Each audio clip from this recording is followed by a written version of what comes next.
A very good morning to all of you. Myself, Dr. Preeti Yadav. I am working as assistant professor in St. Andrews Institute of Technology and Management, Gurugram. I am from Applied Science Department. Today, I will discuss relation between E, D, and P, where E is the electric field, D is the electric displacement vector, and P is the polarization vector. Gauss theorem in dielectrics and Clausius-Mosotty relation. Let's start. In my previous lecture, I have discussed dielectrics, types of dielectrics, polarization, and types of polarization.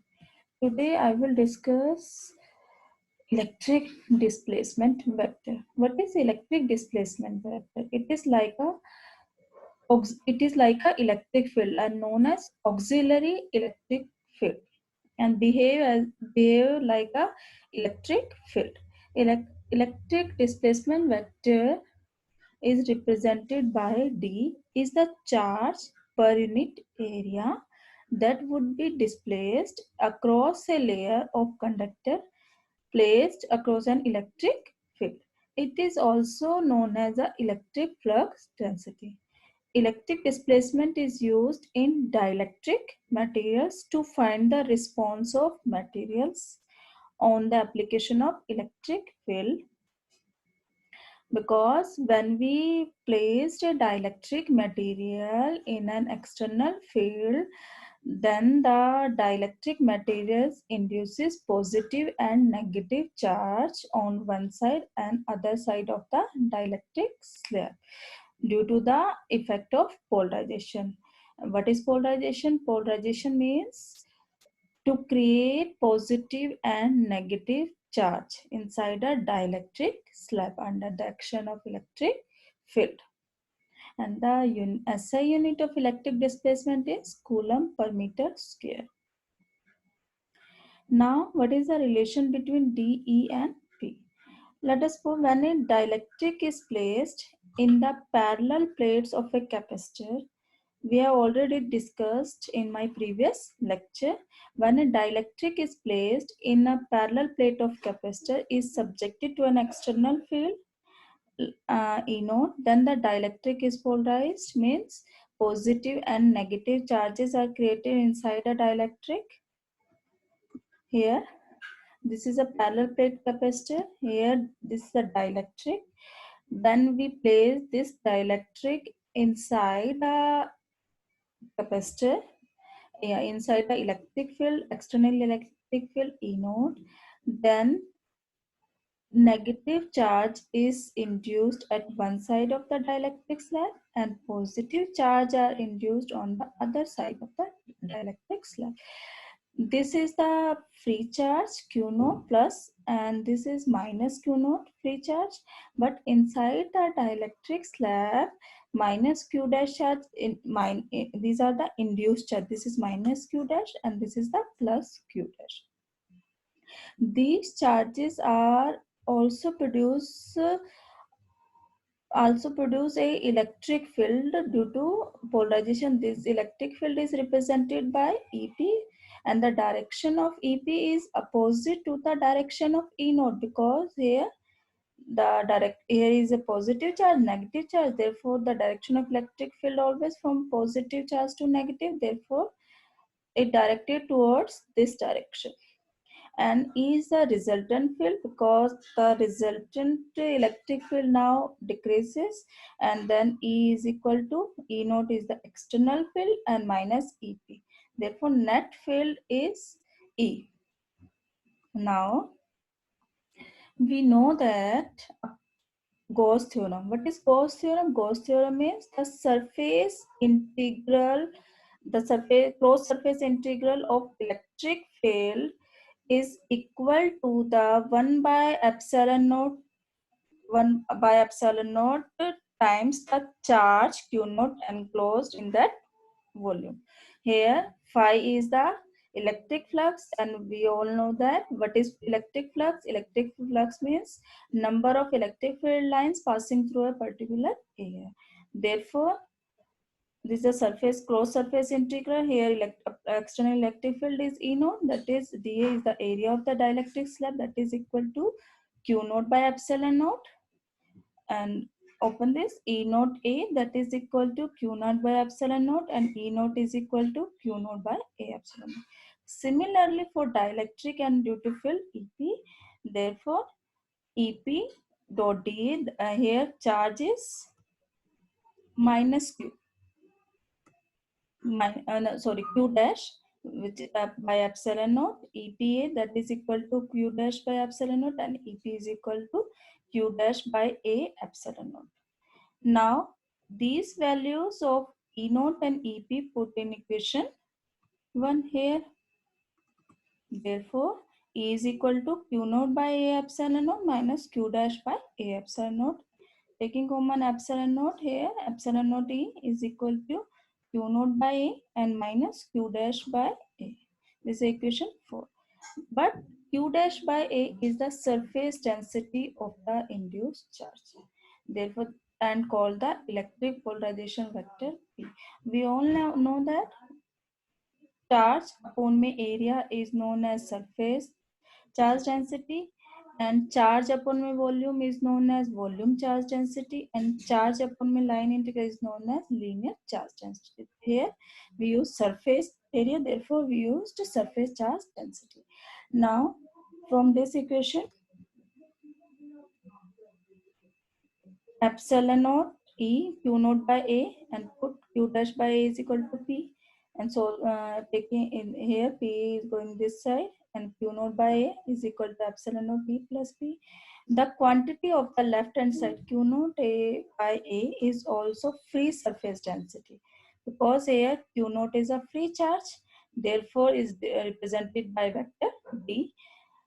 Therefore, D is equal to epsilon naught E plus P. Here, D is the electric displacement vector and is defined as the number of lines of force received per, by a unit area. Now, equation 5 is represent the relation between D, electric displacement vector, electric field, and polarization vector. Now, there are some cases in a free space when there is no dielectrics. No dielectric means there is no polarization. Therefore, no polarization means there is no polarization vector. Therefore, we get from this equation D is equal to epsilon naught E, and also D is equal to Q naught by A. From this, multiply by K by epsilon naught and dividing by K epsilon naught.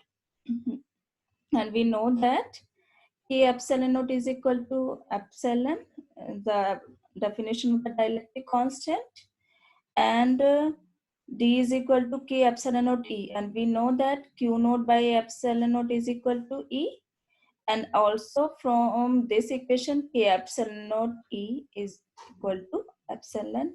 Therefore, there is another relation between D and E, where D is equal to epsilon E. Here the product K epsilon naught is called the permittivity epsilon of the medium. It is observed that the electric field intensity E is connected with the charges actually present, free as well as bound charges, and the lines of E depends upon the presence of free charges as well as induced charges that is produced by the application of electric field, and the electric displacement vector is connected with only free charges. Like the field, the displacement field can be represented by lines known as lines of displacement. The lines begin and end on the free charges, and the polarization vector is connected with only the bound charges inside the dielectric. Now, this is the representation. This is a capacitor, positive and negative side. This is a dielectric, and here we know that the lines of E is for both free charge as well as bound charge. Therefore, here this is a free charge and this is a bound charge. Therefore, the lines of E positive to negative, because the direction of electric field is from positive to negative. Here positive to negative, which includes free charges. Here include free as well as bound, and here include bound as well as free charges. But the lines of D is only for free charges. Therefore, the direction of D is same as that of electric field. Therefore, the direction is from positive to negative because it includes only free charges, and minus Q naught and Q naught are free charges. And the polarization vector is negative to positive because this polarization is for only bound charges, and the direction of polarization means dipole moment. Then the direction of dipole moment is from negative to positive. This is the representation of E, P, and D in terms of lines of force. Now the next topic of today's lecture is electric susceptibility. And the phenomena of electric polarization occurs when a dielectric is placed in an electric field. We all know that the phenomena of P occurs when a dielectric is placed inside the electric field. And we know that the relation between EP, D and R, epsilon naught E plus P is equal to D. And but we know that D is equal to K epsilon naught P from this equation. Therefore, P is equal to K epsilon naught T minus epsilon naught T, taking common epsilon naught and E. Uh, Here K minus 1 E epsilon naught. The term K minus 1, which is a constant, is represented by another term, constant xi E, where xi is the electric susceptibility, so that P is equal to, here put K minus 1 is equal to xi E. Therefore, P is equal to epsilon naught xi E, and the electric susceptibility is equal to P upon mu epsilon naught T. Xi is called the susceptibility of the dielectric, and the characteristics depend on the characteristics of the material. Also, there is a relation between dielectric constant and susceptibility. Therefore, K is equal to 1 plus xi, which is an important relation from numerical point of view. This is the relation between dielectric constant and electric susceptibility. Now the next topic, which is very important topic, Gauss law in dielectrics. We have already studied Gauss law in electric field, which is equal to E naught, the surface integral of the normal component of electric field over any closed surface equal to Q 1 by epsilon naught times the total charge enclosed by that surface. That is E naught dA and Q naught by epsilon. First of all, we will discuss Gauss theorem without dielectric, and after that, we discuss Gauss theorem with dielectric.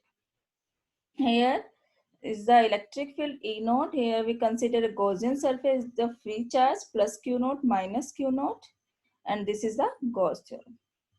Now open this. E naught A is equal to Q naught by epsilon naught. E naught is equal to Q naught by epsilon. This is the equation 1. Now in the second case, when a dielectric is placed between the plates of the capacitor and is under the action of the electric field, and due to this electric field, charges are induced in the dielectric, and due to this dielectric they induced electric field EP due to polarization and affect the external field E naught, and also oppose the external field E naught. Here if Q dash is the charge induced on the surface of the dielectric, then E is the resultant field within the dielectric, then Gauss law can be written as E dot dA Q naught minus Q dash upon mu epsilon. Here that there are two charges and the net charge is decreased. The Q dash is due to the dielectric, and the bound charges, and Q naught is the free charge. Therefore, net charge is decreased. Now EA is equal to Q naught upon mu epsilon naught minus Q dash upon mu epsilon naught, and E is equal to this. Now in this equation we have to find the value of Q naught minus Q dash. For this, the equation 3 indicates that the charge Q dash tends to weaken the original field, that is E is less than E naught, which reveals itself as the reduction in the potential difference between the plates. Because if electric field is decreased, therefore potential difference is also decreased. If Vd and V naught are the potential difference between plates with or without dielectric, then there we know that E naught by E is equal to V naught by Vd. This is equation 4. And if CD and C naught are the corresponding capacitance with dielectric or without dielectric, and in the previous lecture we have studied the definition of dielectric constant, K is equal to CD by C naught. CD the capacitance with dielectric, and C naught is the capacitance without dielectric, and also V naught by Vd. From this equation 4 and 5 we get E naught by E is equal to K, and here value of E is equal to E naught by K. This equation, put these values in equation 1, therefore the value of E is equal to Q naught by K epsilon naught A. All these equation put in equation 3 in value of E, and therefore Q naught by K epsilon naught A is equal to Q naught by epsilon upon में A epsilon minus Q dash upon में A epsilon naught, and the value of Q naught minus Q dash is equal to Q naught by K. These values put in equation 2. Therefore, E from equation 3, closed surface integral of E dot dA is equal to Q naught by K epsilon naught, where we know that K epsilon naught is equal to epsilon, permittivity of dielectric. Therefore, from this side, epsilon E dot dA is equal to Q naught, and we know that epsilon E is equal to D. Therefore, D dot dA is equal to Q naught. This is the Gauss theorem in the presence of dielectric, and it states that the surface integral of electric displacement vector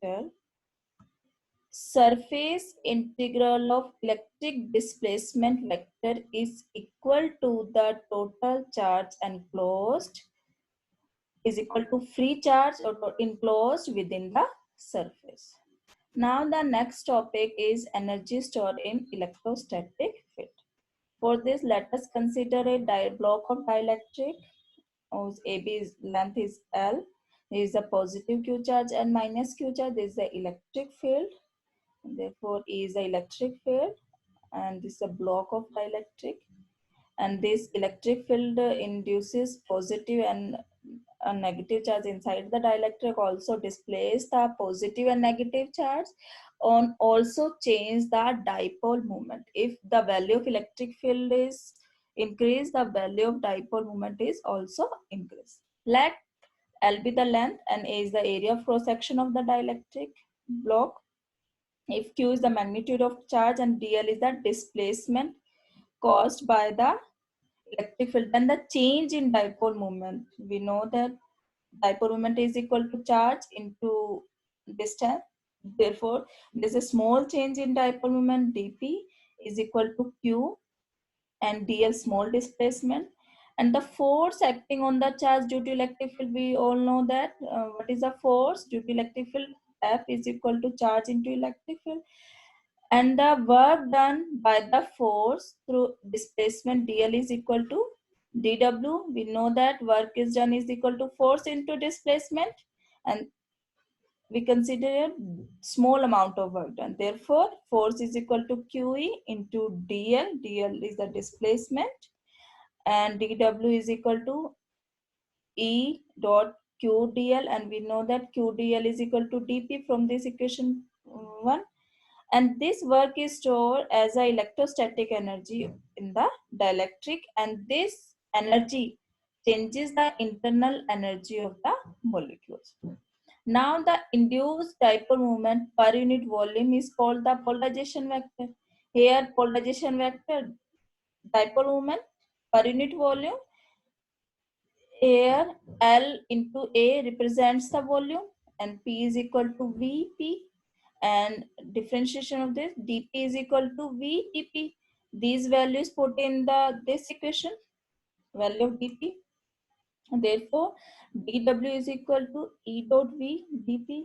But but T is also equal to D minus epsilon D from the relation of P, D and E, and D is also equal to K epsilon O T minus epsilon O T. P is equal to, taking common epsilon O T, K minus 1, and differentiate this equation dp or K minus 1 epsilon D, because here K epsilon all are constant, only E varies. Therefore, these values put in equation 3. Therefore, the amount of work done is equal to E dot dE K minus 1 epsilon naught V. Now, the total amount of work done for polarization of the dielectric is W is equal to integration of this that is equal to 1 by epsilon naught V K minus 1 E square, and work done per unit volume is equal to W by V, that is equal to half epsilon naught K minus 1 E square. This is the energy density due to polarization. And the total energy density of the dielectric is equal to U, that is equal to energy density in free space plus energy density due to polarization. And U is equal to, this is the energy density in free space, and this is the energy density in dielectric due to polarization. And the solve this equation, that total energy is equal to 1 by 2 K epsilon naught E square. This is the final expression for electrostatic energy in the presence of dielectric. Now, Clausius-Mosotty relation. This is the most important relation that relates the dielectric constant K and polarizability of atoms or molecules that contain the dielectric. And the dipole moment of an atom per unit polarizing field is called as atomic polarizability. Means the dipole moment of an atom per unit polarizing field is known as atomic polarizability. Here alpha is the atomic polarizability. If there are n atoms per unit volume, then the polarization vector is equal to P is equal to, we all know that P is equal to dipole moment upon volume, but here per unit volume means volume is equal to 1. And for n atoms, therefore we multiply this quantity P by n, that is equal to n alpha EL, because the value of P is equal to alpha EL. But we all know that the local electric field EL is equal to E plus P by 3 epsilon naught. Put these values into this equation, n alpha E plus P by 3 epsilon naught. But we know that T is equal to epsilon K minus 1 E. Put these values on this equation and solve this equation. And that is after solving this equation, alpha is equal to, alpha means atomic polarizability is equal to 3 epsilon by n K minus 1 upon K plus 2. This relation relates the atomic polarizability alpha with the dielectric constant K. And this relation is known as Clausius-Mosotty relation. And next is the refractive index of the medium. We know that N is the refractive index of the medium, that is equal to root of K dielectric constant. Put this value in this equation, 3 epsilon by n square minus 1, n square plus 1. This is called the Lorentz relation that relates the atomic polarizability with the refractive index of the medium. This is also an important relation. Now the important questions related to today's lecture is, what is the relation between E, D and P with diagram? Diagram means field of lines, representation of field of lines. Second is, what drive Gauss theorem with dielectrics, and the third is explain Clausius-Mosotty equation. Also Lorentz relation is also important. Thank you.